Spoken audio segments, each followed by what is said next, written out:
Bienvenue sur la chaîne de mon beau fauteuil. Aujourd'hui, je suis avec mon amie Florence Adam. Bonjour. Ouais, bonjour Florence. Ça va bien? Ça va et toi? Ça va super. Alors, du coup, elle va se présenter directement. Ça sera beaucoup plus simple. Vous allez voir, c'est très intéressant. Et ça fait, je sais pas combien de temps qu'on se connaît. Peut-être une dizaine Je pense que ça d'années. fait 10 ans parce que moi je suis artisan depuis 10 ans. Voilà. Donc ça doit faire ça. Ça doit être à peu près ça. Donc elle va vous expliquer ce qu'elle fait et vous allez comprendre pourquoi est-ce que je vous présente Florence aujourd'hui. On a pas mal de points communs. Énormément de points communs.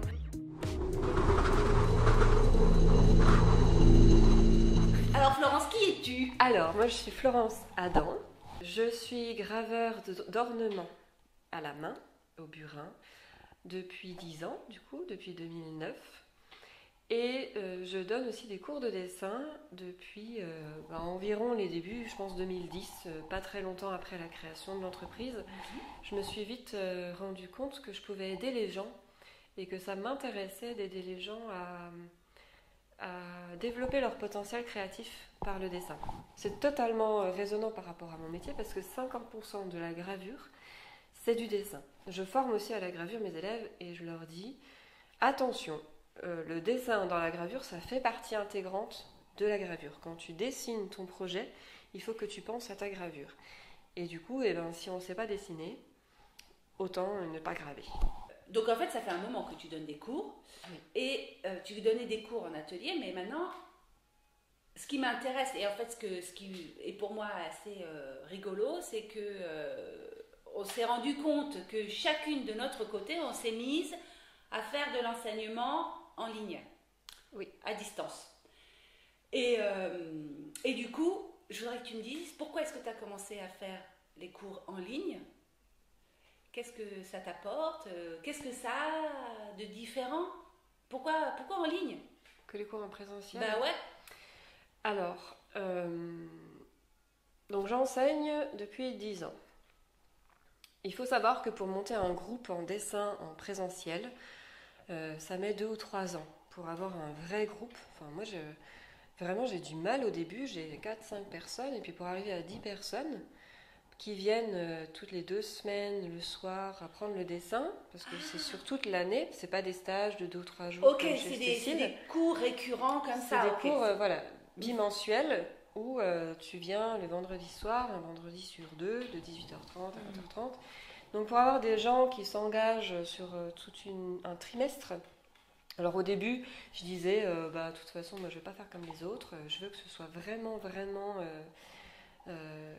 libre, que les gens viennent parce qu'ils ont envie et du coup j'aurai pas de feuille de présence et ils viendront quand ils veulent. Mais ça, en fait ça marche pas. Chez moi il faut des gens qui s'engagent ou alors ils ne viennent pas. Et du coup, j'ai commencé à proposer, je pense 2 ans après, vraiment des choses au trimestre, quand j'ai vu que non, ça ne marchait pas. Et donc, soit on s'engage au trimestre, soit on s'engage à l'année. Et je mets 2 rentrées, tu vois, 2 rentrées scolaires, parce que moi, si je loupe septembre, c'est foutu, à recréer un groupe. Un groupe d'environ entre 5 et 10 personnes. J'accepte 10 élèves maximum. Après, sinon, je recrée un deuxième groupe. Les cours se passent chez toi ici? Non, jamais chez moi parce D'accord. qu'on n'a pas la place, on n'a pas le recul. Alors chez moi, c'est toujours du dessin d'après sujet réel. Ça aussi, il faut le savoir. Ce ne sera jamais d'après photo. Beaucoup de cours se passent d'après photo, mais en fait, le travail du dessinateur, c'est de transformer du 3D, donc du volume, qu'est-ce qu'on voit en vrai, en 2D, sur la page blanche, en 2 dimensions. Ça, c'est le vrai travail du dessinateur. Une photo, c'est déjà cadré, c'est déjà à plat. Ça bouge pas, c'est un peu trop facile, quoi. C'est ça. Donc c'est aussi vraiment du vrai dessin. C'est pas, je t'apprends pas la peinture, je t'apprends le dessin au crayon. Okay. À vraiment transformer ce que tu vois, enfin à poser sur le papier ce que tu veux.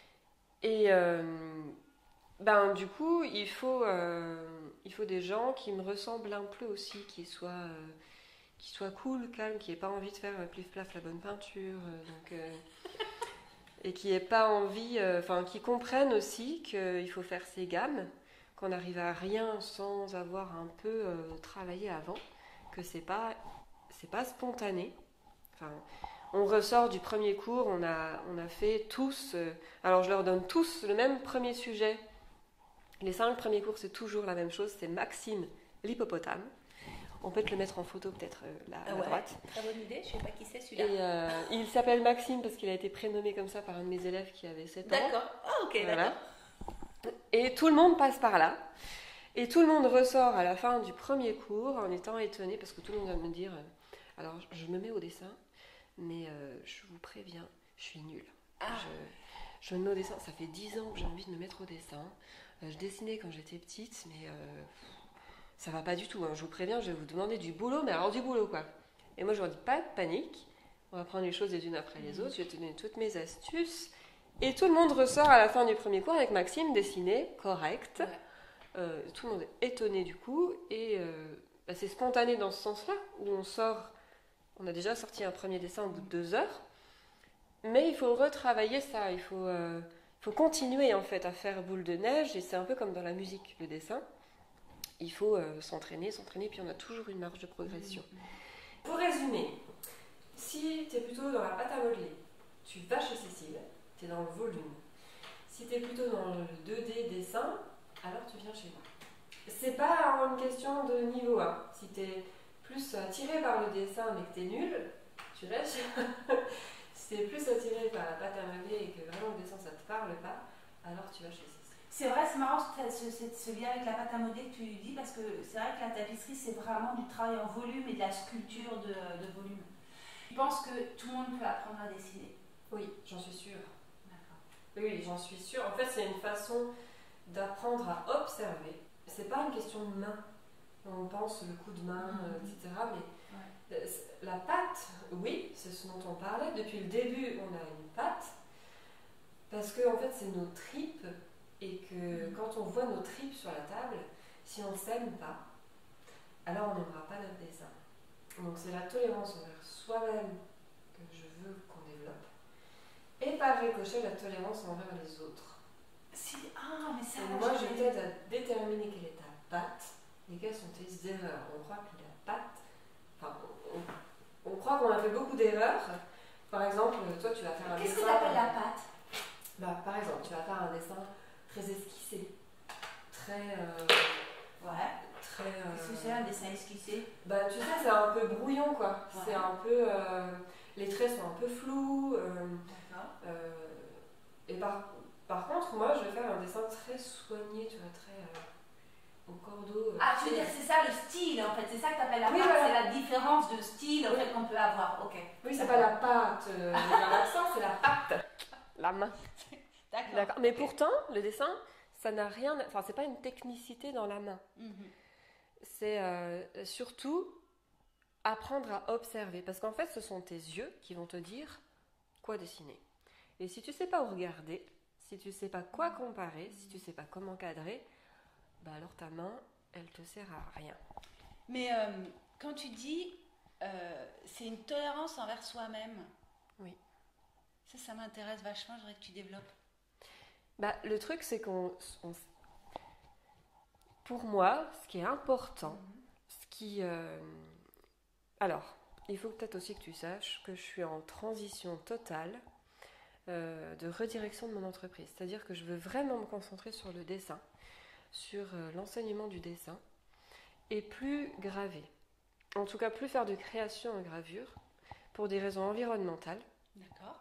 Parce que voilà, on est en train d'avoir des problèmes de planète très concrets, et que aujourd'hui, pour moi, il est important que ma fille ait une espérance de vie qui soit un peu plus âgée que 10 ou 20 ans, et que l'industrie métallière, l'industrie minière, ça a un impact énorme sur l'écologie, sur le développement durable, sur le bien-être de l'homme en général. De près comme de loin, toute la chaîne est un peu pourrie, enfin, on peut dire ça comme ça. Et du coup, dans cette veine-là, pour moi, il est important que si ça se passe mal un jour, on ait un minimum de paix. Qu'au moins, on évite de se faire la guerre, de se battre pour des riens, quoi. Et autant de se battre envers nous-mêmes, pour des riens, que de se battre envers les autres, pour des riens. Donc moi, ce que je veux apporter, c'est de la tolérance. de la bienveillance. Et si on ne commence pas avec soi-même, alors on n'est pas capable de le faire envers les autres. Si moi je suis pas bien dans mes pompes, j'ai trouvé plein de défauts, plein de trucs, je vais dire, mais qu'est-ce qu'elle est relou celle-là Et puis je sais pas, elle est vêtue comme ça, mais est-ce qu'elle s'est regardée dans la glace ce matin Parce que moi, je sais pas si je suis bien habillée. Alors que si j'arrête de me poser la question, eh bien je te prends tel que tu es. Si j'apprends à me prendre tel que je suis, alors je peux prendre les autres tels qu'ils sont. Et alors en quoi le dessin va m'aider à cette tolérance envers moi? Alors déjà, parce que c'est les tripes que tu vas voir et que moi je vais t'aider à distinguer quelles sont tes erreurs et quelle est ta patte. Parce que du coup, si on s'aime pas, on croit que la patte, c'est les erreurs. Ah, d'accord. Si toi, tu as fait ton à dessin faire la brouillon... distinction entre les deux. Okay. Voilà, si toi, tu as fait ton dessin brouillon, tu vas dire « Ah mince, j'ai fait trop brouillon. » Exact. Ça, c'est une erreur. Exact. Par contre, Florence, elle a fait un truc super soigné. Et moi, à l'inverse, je peux me dire « Oh mince, mais j'arrive pas à faire sa spontanéité qu'elle a dans son dessin, moi. Moi, c'est trop sérieux. C'est trop posé, c'est trop... » Enfin, tu vois, et du coup, ça peut être vu comme une erreur. Ouais. Alors que c'est toi et qu'il faut abandonner de vouloir faire autre chose. Ouais. Moi, j'ai compris que je suis incapable, mais alors incapable de faire des dessins, tu sais, super chargés, avec plein de traits dans tous les sens. Ouais. Par contre, il y en a d'autres qui vont être incapables de faire ce que je fais, c'est-à-dire d'aller droit à l'essentiel dans le dessin et de pouvoir avoir une ligne ressentie dans le dessin, quelque chose de propre et d'essentiel. Ça, c'est ce que je sais faire, mais parce que je suis comme ça. Et ensuite... Donc en fait, dans ton enseignement, tu accompagnes les gens aussi à comprendre qui ils sont et à accepter la manière dont ils fonctionnent. Voilà. Et que ce fonctionnement-là est en fait donne le résultat. Le dessin est le résultat de ce fonctionnement-là. Voilà, c'est ça. Mais je pense que ça fait vraiment partie du bon pédagogue. Parce que c'est aussi quelque chose que je constate chez mes élèves, qui sont parfois en difficulté quand il faut faire un certain truc. Et au final, le résultat qu'elles obtiennent correspond à leur caractère et à leur mode de fonctionnement. Mais c'est toujours le cas dans l'art. Et c'est impressionnant. Tu peux prendre tous les corps de métier, de l'artisanat d'art ou de l'art, c'est toujours le cas. Mais sauf qu'on s'en rend plus ou moins compte. Une expression de soi. Et voilà. Parce qu'on ne peut pas faire autrement en fait. Parce qu'une fois qu'on nous donne la liberté de pouvoir le faire, alors on le fait, point. Et alors je pense que ça en vient à une des questions que je voulais te poser sur la pédagogie, c'est que finalement le pédagogue il doit respecter ça. Et qu'un pédagogue qui va imposer une manière stricte va justement empêcher les gens de se révéler et de... il faut un cadre. Mais de ce cadre, il faut pouvoir se l'approprier. Il faut que la personne, faut que l'apprenant, il puisse se l'approprier. Voilà. Il puisse le manger, le digérer et le régurgiter, on va dire, mais à sa manière. Donc c'est à toi de laisser l'espace pour qu'il puisse le régurgiter, comme tu dis, à sa manière, quoi. C'est à toi, si le prof ou le formateur, il ferme le truc, il dit mais non, c'est ça et pas autrement... ça va bloquer, quoi, et tu peux pas te révéler à toi-même. De toute façon, en plus, ça empêche la tolérance. Exact. Si moi je ne suis pas tolérante, alors personne ne va dire que. C'est tout à fait contre-productif. Exactement. Ouais. Non, mais moi j'ai constaté exactement pareil. Oui. Et alors, l'autre chose, c'est en quoi est-ce que la technologie apporte un plus à ton travail. Ah oui, parce que c'était ça ta question, t'as raison, on a dévié totalement. Mais alors, en fait, en ligne, je me suis rendu compte que du coup, on me voit dessiner. C'est bête, mais en présentiel, je passe mon temps derrière les gens à faire le tour, tu sais, du U, on a des tables en U, et je fais le tour, et je suis derrière, et du coup, je corrige leur dessin, et je les rattrape au vol, mais je dessine, moi, très très peu. Je dessine quelques petites choses au tableau pour leur réexpliquer, mais ils ne me verront jamais dessiner un dessin entier. Alors qu'en ligne, quand j'ai commencé, mes élèves en présentiel, ils m'ont dit « Ah, ça fait du bien de te voir dessiner, c'est chouette. » Ça, c'est déjà un premier point. Et puis ensuite, je me suis rendu compte que j'avais plus de proximité avec mes élèves en ligne qu'avec mes élèves en présentiel. Parce qu'en présentiel, ils sont entre 5 et 10. Du coup, on n'a jamais le temps de parler de nos vies perso. On n'a pas le temps de... Et puis même, c'est pas la question. Enfin, le contexte, on a tous le même. On est dans une salle et on a tous le même contexte. Alors que là, je vais leur demander quand est-ce que tu as dessiné. Est-ce que c'est ce moment-là vraiment pour toi, ou est-ce que tu ferais pas mieux de le faire à un autre moment dans la journée? Eux, ils vont devoir se trouver une routine dans leur quotidien et du coup avoir un moment qui leur correspond vraiment. Et ce ne sera pas le vendredi soir à 18h30 parce que ça me correspond à moi, donc, mais en pas fait, ça forcément permet à eux. aussi aux gens de faire les choses au moment opportun pour eux, au moment Voilà. où c'est bon pour eux. Et, Oui, beaucoup plus et au souple. moment où ils sont plus à même de le faire. Exactement. C'est pas le moment où ils vont rentrer énervés du travail, ou alors peut-être, ça peut les calmer, mais... Et il y a ça, et puis il y a aussi une plus grande diversité de sujets. Aux élèves qui me suivent, qui ont fait du coup de la formation des bases, après ils ont accès à une formation qui s'appelle Dessiner chez soi, où on se retrouve tous les 15 jours avec un nouveau sujet. Et là, tu veux dire que je peux leur dire... deux niveaux de formation? J'ai 3 formations différentes. Ouais. J'ai 2 modules courts de 3 mois à peu près, qui s'appellent les bases en dessin. Donc là, c'est vraiment dessiner d'après sujet réel et être autonome à la fin. Et une autre formation sur la perspective et rien que la perspective. Et une fois que tu as suivi l'une des deux ou les deux, tu as accès à dessiner chez soi, où là on pousse plus vers le médium, et du coup on perd tous le même langage parce que tu ne peux pas y avoir accès si tu n'as pas suivi les 2 autres modules. D'accord. Je sais où tu en es dans ton dessin, je sais du coup quel sujet choisir pour que tu puisses avoir un peu de difficulté, tu vas te pousser un petit peu plus loin, mais sans que ce soit trop. Et là, je peux te dire, dessine une rue, dessine un arbre, dessine un bâtiment, tout ce qu'on ne peut pas faire en salle. Exactement. Là, c'est beaucoup plus libre au niveau des sujets. Et en fait, c'est incroyable parce que je sens que ça passe, que ce que je transmets fonctionne, parce que les dessins, on voit l'évolution d'une semaine à l'autre, c'est impressionnant. Donc ça veut dire que mes vidéos de cours sont de qualité. Mes élèves me suivent une fois qu'ils ont suivi la première formation, ils ont envie de continuer. Ouais. Donc ça veut dire aussi que ma pédagogie est appréciée. Et moi, je vois que j'arrive à les emmener à cette tolérance. Ah oui, j'avais mal observé ça.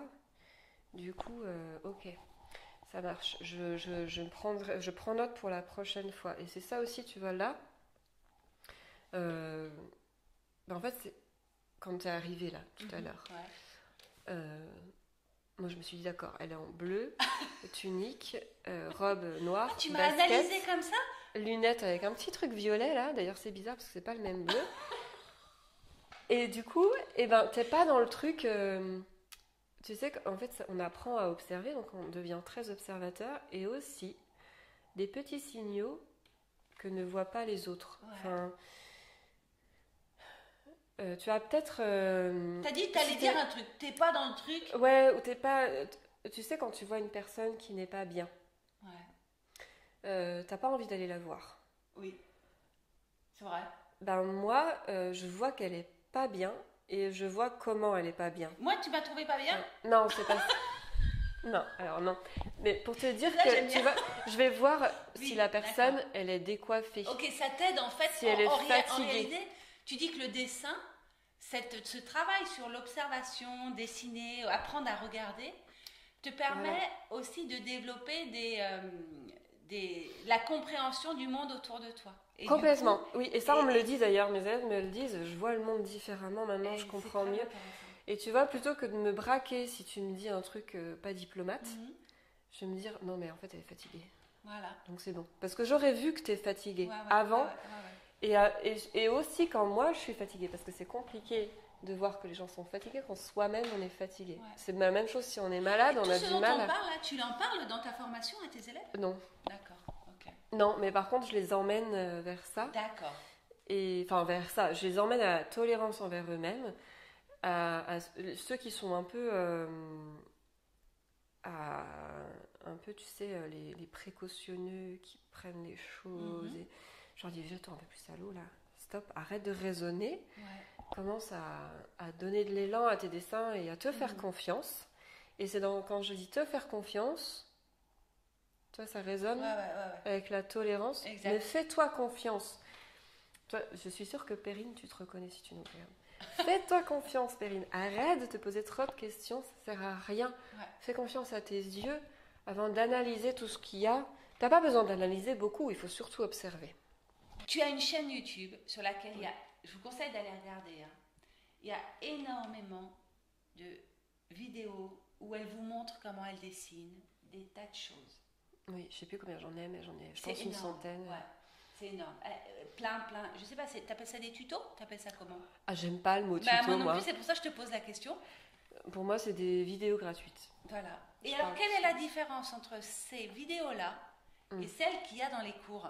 Ah, ça, c'est une grande question. Ben ouais, c'est une grande question parce que... C'est celle que tout le monde me pose et qu'on avait du mal à comprendre, mais que maintenant, les gens comprennent. Voilà. Parce que mes vidéos gratuites que tu vois sur YouTube, plus ça va, plus elles sont spontanées. Plus ça va, plus j'expérimente en même temps que toi. Tu vois, ces derniers mois, là, j'expérimente les encres naturelles et l'aquarelle. Les encres faites maison à base de pelure d'oignon, de jus de betterave, des choses comme ça. Et j'accentue là-dedans vers le zéro déchet. Ça va avec la planète, hein. Ouais. J'ai toujours le même... et je vais pas prendre des feutres pour dessiner alors que j'arrête la gravure, ça n'a aucun sens. Tout ce plastique et tout ce pétrole, on l'enlève. Par contre, crayon de couleur, fusain, des choses naturelles. Encre naturelle et aquarelle naturelle, parce qu'il y a aussi de tout dans les aquarelles. Du coup, je me remets à l'aquarelle que j'avais expérimentée petite. D'accord. Donc, je redécouvre, et du coup, je redécouvre avec toi. Donc, c'est empirique, tu vois, c'est expérimental. Oui. Il y a des vidéos qui sont plus... Les anciennes vidéos, c'était plus, voilà, je te montre comment. Et souvent, je m'appuie en fait sur les sujets que je donne en dessiner chez soi, et ça leur fait un support de cours à eux. D'accord. Mais surtout, ce que je fais payer, en fait, c'est mon suivi et mes corrections. C'est mon œil de dessinateur et c'est ma pédagogie. Et du coup, j'ai en fait une formation gratuite de 5 cours vidéo. Ouais. Il n'y a que 5 cours. Je vous mettrai le lien, il y aura tous les liens. Ouais, on va mettre qui va tous les même liens. s'afficher sur la vidéo. Et cette formation-là, elle t'offre 5 cours et tu travailles en autonomie. La vidéo, les bases en dessin, la vraie, payante, elle a, je ne sais plus si c'est 39 ou 49 vidéos. C'est encore plus. Il y a encore plus d'astuces et surtout il y a mon suivi et ma pédagogie. Voilà. Et ça aussi, ça me différencie, c'est que je donne mes corrections en direct. Ce sont jamais des corrections par mail. D'accord. C'est des corrections en webcam. Ah d'accord. C'est-à-dire sur que tu as Zoom. des coachings en fait. Ouais, c'est des coachings de groupe. Oui, Ouais. ce sont Moi des aussi, je fais ça, corrections ok. en groupe parce Qui que ont c'est quel intéressant. rythme? Les coachings de groupe, ils ont quel rythme? C'est tous les 15 jours aussi. D'accord. Je travaille tout le temps sur tous les 15 jours. D'accord. Très souvent, c'est mon rythme en fait. Et du coup, c'est intéressant parce que les autres voient les dessins des autres. Exactement. Et pour moi, c'est essentiel que tu aies bien compris ce que je te dis en fait. Déjà, ça me permet de te montrer, de te dire ça va pas, tu vois, avec ma petite souris là. Ouais. Et je viens de m'acheter une caméra de dessin pour pouvoir te montrer comment j'aurais dessiné la chose. Et Je vais la filmer, je vais vous la mettre. Comme ça, vous aurez les coulisses. Hein, tu vas nous montrer ta caméra. D'accord? ça marche. Je vais vous faire un petit film pour vous montrer. Là, je mettrai ça Quels en sont plus. Ouais. On va faire ça. À la fin de l'interview, je vous mettrai un petit. Mais truc. ça intéressera mes élèves aussi parce Mais qu'ils parce voient. que, exactement, ils de voient voir que moi, comment mais est-ce pas qu'elle les est coulisses. installée pour faire ses cours et tout ça. On fera ça. Ça Ah, c'est marche. bien. Et du coup, aussi mettre par mail, je trouve ça pas diplomate parce que je pars du principe que tu me payes pas pour que je te dise que c'est bien. Par contre, Ah bon? bah non, tu me payes pour que je te dise quelles sont tes erreurs. Exact. Et quand on parle d'erreurs, ça peut être très mal pris. Ouais. Ah oui, si c'est écrit, c'est effectivement parfois c'est plus facile de le dire que. Ça passe beaucoup mieux, quoi. Exactement, c'est vrai. Et moi, j'ai t'as raison. ce problème-là d'austérité. Ah oui, il faut que je parce que tu as un casse côté absolument très sérieux. Oui, tu as un côté sérieux qui en fait c'est marrant parce qu'effectivement elle a l'air comme ça très sérieux. Mais quand on la rencontre, c'est quand même quelqu'un d'assez détendu. Hein. Elle est quand même assez. Non mais c'est vrai, t'es tranquille, t'es pas compliqué. Non, Donc, non, je suis pas compliquée, non. Alors qu'on pourrait croire, mais non. Non, pas du tout. non, je suis très. Je suis efficace en fait, je suis à fond dans ce que je fais et du coup je suis concentrée. Mais c'est pas du sérieux rigide totalement. Ouais. Mais du coup, il faut quand même que je casse cette austérité-là et que je sois sûre que mon élève, j'ai besoin de ça moi en fait, hein, que mon élève, il le prenne bien ce que je lui dis. Voilà. Pour moi, c'est essentiel. Et qu'en plus, il puisse me reposer une question par ricochet Oui, s'il par en a rebondir, besoin, c'est pour ça. et que vraiment il y a une correction complète qui soit faite. De toute façon, les coachings de groupe et en direct, c'est extrêmement bénéfique pour tout le monde. Hein. C'est vraiment. Moi, j'ai fait ça tout le temps. Je pense que aussi, c'est le mieux. C'est extra. Ouais. C'est vraiment extra. Bon, ok. Donc, je pense que on a fait un peu le tour. Hein. Est-ce que tu as quelque chose à ajouter? Pas vraiment. Moi, peut-être qu'on peut redire que je sais pas faire du chargé, de la peinture à l'huile, je sais pas faire. Oui, c'est vraiment des cours la de gouache, dessin. je sais C'est pas vraiment faire. des cours de dessin que tu fais. Voilà, Ah. je viens de rajouter un petit module médium dans mes bases en dessin. D'accord.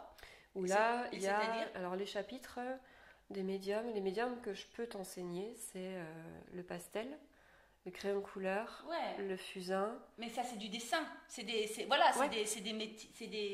matières qu'on utilise pour vraiment faire du dessin. Quoi. Voilà, c'est ça. Ça fait partie du dessin, oui. C'est des outils. Oui, c'est ça. Et que pour moi, il est vraiment essentiel de faire autrement pour la planète. Et alors, tu fabriques moi, ça me révolte. Tes fusains, tu les fabriques toi-même? Non, pas encore. Ah. Mais on m'a offert un livre à Noël. C'est vrai? Pour faire ses pinceaux aussi. C'est vrai? Faire ses fusains, faire mais ses pots d'encre. Mais tu devrais faire des vidéos où tu mais je vais les faire, Dans les expérimentations. Elles sont en bac là, elles sont en cours là. dans les expérimentations aquarelles et tout ça, il va y avoir expérimentation, fabrication de pinceaux, c'est extra. Ouais, et puis ça donne une toute autre autonomie. En fait, tu sais, c'est aussi parce que là récemment, donc déjà en 2019, on a abordé avec mon mari le zéro déchet. Et on y est au quotidien, dans notre maison, au niveau personnel. Et moi, je peux pas être je peux pas être schizophrène et faire autrement la journée, c'est pas possible. Donc du coup, je le transmets aussi dans mon métier. Et c'est aussi partir du principe que si tout s'effondre, tu vois, si collapsologie, théorie de l'effondrement, je me suis dit merde, mais si je peux pas dessiner, comment je fais? Et du coup, je suis autonome avant. Tu vois, je peux pas acheter mes encres chez Sennelier. Voilà. Alors comment je fais concrètement pour pouvoir continuer à dessiner? Parce que c'est moi. Je suis venue à la gravure par le dessin au départ. Oui. Donc si je peux plus faire ça, il va me manquer. Tu dessines sur le sable, tu prends ta salive, tu prends. J'ai de l'argile dans mon jardin. Non, beaucoup plus simple. Tu pelles ton oignon, tu fais cuire. Tu récupères l'eau de cuisson, tu as une encre naturelle. Je rentre chez moi, j'essaye. Jus de betterave, tu le récupères. Donc tout ça, tu as des vidéos qui montrent ça, qui parlent de ça? Ouais, j'ai une vidéo sur les encres naturelles. Okay. Avec, je vais vous mettre le lien aussi. À l'époque, j'avais testé le marc de café, la soupe d'ortie et le jus de betterave. Super. Et tu peux télécharger une palette. On peut le remettre aussi peut-être en description. Et si tu préfères aborder le dessin par les médiums. J'ai fait un support où je donne les recettes de chacune des encres et il y en a 4 en ce moment. Génial. Ça va s'étoffer. Je cherche à avoir la palette chromatique. J'essaie de faire du brou de noix bientôt, ce serait bien. Super. Bon merci beaucoup. Merci à toi. C'était vachement intéressant. Je vous conseille d'aller regarder sa chaîne. Et de vous abonner évidemment à sa chaîne. Et puis abonne-toi, si tu es un de mes élèves qui regarde cette vidéo, regarde aussi ce que fait Cécile. On remettra en description pareil. Ouais. Et peut-être que ça va t'intéresser aussi. Exact. 2 artisanes qui te parlent de leur transmission. C'est ça. Avec pour objectif autonomie. Oui, toutes les 2. Mais en fait, c'est ça qui nous relie. C'est ça qui nous relie beaucoup. Quoi. Voilà. Je vous embrasse. Je vous dis bonne journée. Et puis allez voir ce qu'elle fait. Salut et merci. Salut. Merci.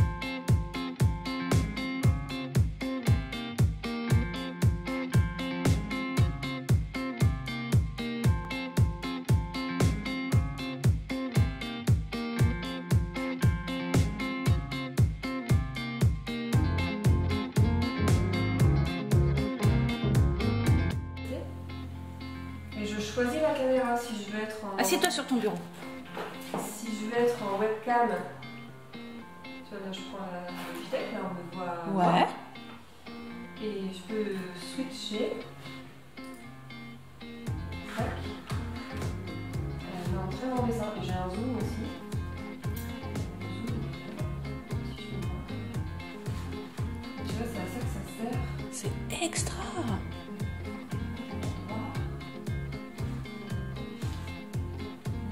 J'ai reçu il y a 2 jours. Parce que là, quand tu dessines une cuillère, tu commences par faire l'axe. Et puis après, tu peux ajouter le fond de la cuillère, là où on la soupe, quoi. Et puis mettre le manche axé. Faire quelque chose de...